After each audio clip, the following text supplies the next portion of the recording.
नमस्कार, मी सीमाज किचनमध्ये तुम्हा सर्वांचे खूप खूप स्वागत आहे. मित्रांनो, 1 मे महाराष्ट्र दिन म्हणून साजरा केला जातो. कामगार दिन, त्याचबरोबर मराठी भाषा दिन म्हणून सुद्धा साजरा केला जातो. याच महाराष्ट्र दिनानिमित्त आज आपण महाराष्ट्रीयन पदार्थाची स्पेशल अशी मराठी थाळी बनवलेली आहे. कष्टकऱ्यांची थाळी म्हणू शकता, कारण तसेच आपण या थाळीमध्ये पदार्थ केलेले आहेत. अगदी पटकन होणारे आपले मराठी पदार्थ, त्यामध्ये कोथिंबीर वडी, पिठलं, सुक्कं पिठलं आहे, मुगाची उसळ आहे, वरण भात आहे, भाकरी, लोणचं, त्याचबरोबर ठेचा. चला तर मग आपण वेळ न दवडता या थाळीला पण सुरुवात करूया. इथे मी मुगाची उसळ बनवलेली आहे. सुरुवात आपण मुगाच्या उसळीपासून करूया. त्यासाठी इथे मी पातेल्यामध्ये 2 टेबलस्पून तेल गरम करून घेते आहे. मूग आधीच मी उकडून घेतलेले आहेत. ते कसे उकडायचे ते मी तुम्हाला सांगेलच. अर्धी वाटी मूग घेतलेले आहेत ते मी, आणि मूग भिजेल इतपत पाणी घालून कुकरमध्ये 4 शिटी करून घेतलेले आहेत. आता आपले तेल गरम झालेले आहे. यामध्ये 1 टीस्पून मी इथे जिरे घालून घेतलेत. जिरे घातल्यानंतर इथे मी एक मोठ्या आकारातील कांदा बारीक चिरून घेतलेला आहे, तो आता घालून घेतलेला आहे. हा कांदा आपण गोल्डन ब्राऊन होईपर्यंत परतून घ्यायचा आहे. मध्यम आचेवरच परतायचा आहे. त्याचबरोबर मुगाविषयी मी बोलत होते, तर मूग आपल्याला म्हणजे बोटाने थोडेफार चेपले जातील अशा पद्धतीने शिजवून घ्यायचे. जास्त प्रमाणात शिजवायचे नाही आहे, नाहीतर त्याचं पूर्णपणे एकदमच चिकट असं उसळ होईल. त्यामुळे अगदी थोडेसेच तुटले जातील अशा पद्धतीने आपण शिजवून घेतलेले आहेत. पहा, कांदा इथे आता थोडासा लालसर झालेला आहे. कांदा जर तुम्हाला पटकन परतून घ्यायचा असेल या ब्राऊन करायचा असेल तर चिमटभर नेहमी साखर टाक, म्हणजे कांदा पटकन परतला जातो. आपला कांदा आता भाजून झालेला आहे. आता यामध्येच आपण थोडेसे मसाले घालायचे आहेत. मसाले म्हणजे साधारणच आहेत आपले. जास्त प्रमाणात इथे ही आपण साधी सिंपल उसळ बनवत असल्यामुळे इथे मसाले म्हणजे काहीच नाही आहेत. फक्त हळदपूड घातलेले आहे अर्धा टीस्पून. 1 टीस्पून इथे मी धने जिरे पूड वापरलेली आहे, आणि 1 टीस्पून इथे मिरची पूड, जी आपण रोज जेवणामध्ये घालतो तीच मिरची पूड इथे मी वापरलेली आहे. मसाले थोडेसे तेलामध्ये परतून झाल्यानंतर मी तुम्हाला मूग दाखवेनच कशा पद्धतीने शिजवलेले आहेत ते. मसाले छान परतून झालेले आहेत. आता आपण यामध्ये मूग शिजवलेले घालून घेऊया. पहा, मूग अशा पद्धतीने मी ते शिजवून घेतलेले आहेत. आता या मुगासोबत थोडेसे पाणी होते ते मी साईडला काढून ठेवलेले आहे. सुरुवातीला आता आपण हे जे मूग आहेत ते परतवून घेऊया. जास्त अशी सुटसुटीत उसळ आपल्याला करायची नाही आहे, कारण खात असताना थोडेसे घशाला कोरड पडल्यासारखं होतं आणि टोटरे लागू शकतात. त्यामुळे आपण थोडीशी ओलसरच अशी उसळ ठेवायची आहे. यामध्ये मी मीठ घालून घेतलेले नव्हते, त्यामुळे आता आपण यामध्ये थोडेसे चवीनुसार मीठ घालून घेऊया. मध्यम आचेवरच आता आपण थोडं परतवून घ्यायचं आहे. तसेच मी मुगामधील जे पाणी सेपरेट काढून ठेवले होते, थोडेसेच आहे ते, म्हणजे एक 2 ते 3 टेबलस्पून पाणी आहे, ते मी या उसळीमध्येच घालून घेते आहे, म्हणजे मूग जास्त सुटसुटीत वाटणार नाही. आपली ही उसळ आता तयार आहे. एक 5 मिनिट फक्त आपण याच्यावर झाकण ठेवून देऊया. आणि एकदम बारीक चिरलेली कोथिंबीर आता आपण या उसळीवर घालून घेऊया. आपली ही मुगाची उसळ तयार आहे. ही उसळ भाकरीसोबत तर सुंदर लागतेच, शिवाय चपाती वगैरे सुद्धा सोबत खूप छान होते. आयत्या वेळेस जर तुमच्याकडे भाजी नसेल तर अशा पद्धतीची तुम्ही भाजी म्हणून उसळसुद्धा करू शकता. चला तर मग आता आपण दुसरा आपला पदार्थ करणार आहोत. यासाठी इथे मी कढई घेतलेली आहे. आता कढईमध्ये आपण थोडेसे तेल घालून घेऊया. मी 2 टेबलस्पून इथे तेलाचा वापर केलेला आहे. तेल गरम झाल्यानंतर यामध्ये 1 टीस्पून आपण मोहरी घालून घेतलेली आहे.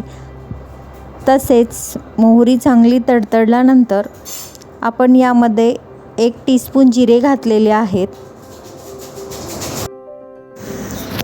इथे या ठिकाणी आपण मोहरी आणि जिरे तर घालून घेतलेलेच आहेत. त्याचबरोबर अर्धा टीस्पून इथे मी हिंग घालून घेते आहे.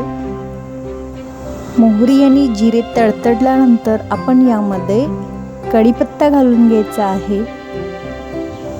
कढीपत्त्याने आपला पिठल्याला स्वाद खूप छान येतो. तसेच पिठलं म्हणले की कांदा, भरपूर कांदा हवा आहे. इथे मी एक मोठ्या आकारातील कांदा बारीक चिरून घेतलेला आहे.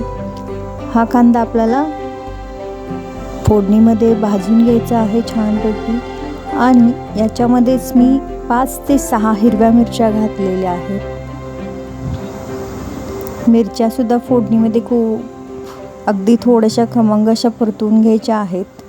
त्याचबरोबर लसणाचा स्वाद येण्यासाठी इथे मी 5 ते 6 लसणाच्या पाकळ्या बारीक चिरून घातलेल्या आहेत. आता आपण हे थोडा वेळ थोडेसे गोल्डन ब्राऊन होईपर्यंत परतवून घेऊया.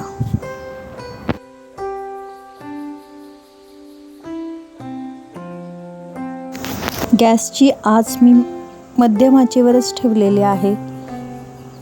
आता आपण इथे एका बाउलमध्ये 1/4 कप बेसन घेतलेले आहे.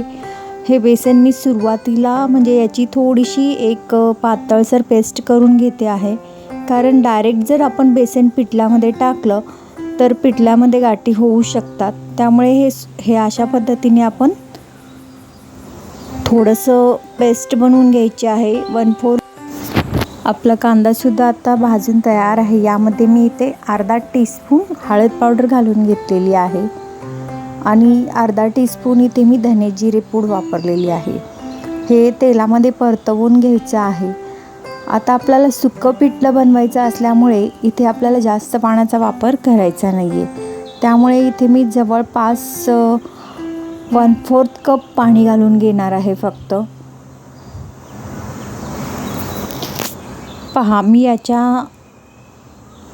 अंदाजानेच मी पाणी घातलेले आहे. आता पाण्याला एक मस्त उकळी काढून घेऊयात. यामध्ये चवीनुसार मीठ घालून घ्यायचे आहे.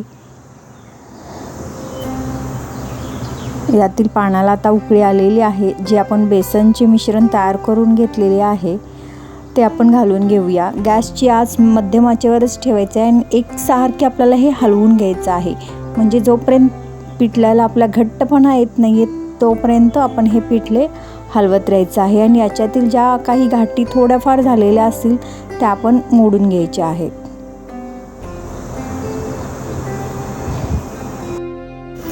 या थाळीमध्ये मी कैरीचा ठेचासुद्धा ठेवलेला आहे.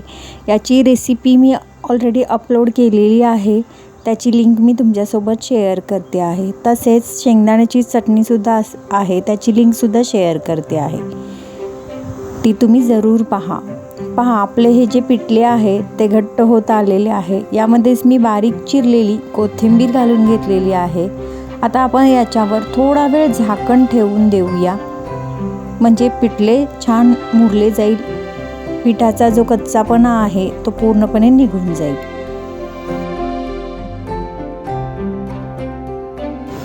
पहा, आपले हे जे पिठले आहे ते छान तयार झालेले आहे. याच्यावर आता आपण थोडी बारीक चिरलेली कोथिंबीर घालून घेऊया. आता आपण याच्या पुढील म्हणजे आपले थाळीमधील मेन अशी रेसिपी राहिलेली आहे ती म्हणजे भाकरी. आता आपण पटकन भाकरी करण्यास घेऊया. भाकरी करण्यासाठी इथे मी ज्वारीचे पीठ घेतलेले आहे. हे ताजेच पीठ असल्यामुळे मी इथे गरम पाण्याचा वापर केलेला नाही आहे. जर पीठ 2-3 दिवसाचे असेल तर तुम्ही इथे गरम पाण्याचा वापर करून भाकरीसाठी पीठ मळण्यासाठी घेऊ शकता. पहा, अशा पद्धतीने आपण भाकरी थापून घ्यायची आहे. बरेच जण ही ज्वारीची भाकरी लाटूनसुद्धा बनवतात, पण थापलेली भाकरी खूपच छान होते. भाकरी तर आपली थापून झालेली आहे. बाजूला तवासुद्धा मी गरम करण्यास ठेवलेला आहे. आता भाकरी आपण पटकन भाजून घेऊया. याच्यावर एक साईडने आपल्याला पाणी लावून घ्यायचं आहे. पाणी लावल्यामुळे भाकरी टम्म अशी फुलली जाते. पहा, मस्त पांढरीखड अशी आपली भाकरी तयार झालेली आहे. दोन्ही साईडनी भाजून घ्यायची आहे. मस्त टम्म अशी फुललेली भाकरी आपली तयार आहे. या थाळीमध्येच मी कोथिंबीर वडीसुद्धा केलेली आहे. ह्या वडीची लिंक मी तुमच्यासोबत शेअर करते, तीसुद्धा जरूर पहा. तसेच माझी आजची रेसिपी तुम्हाला जर आवडली असेल तर व्हिडिओला लाईक करा, शेअर करा, सबस्क्राईब करा.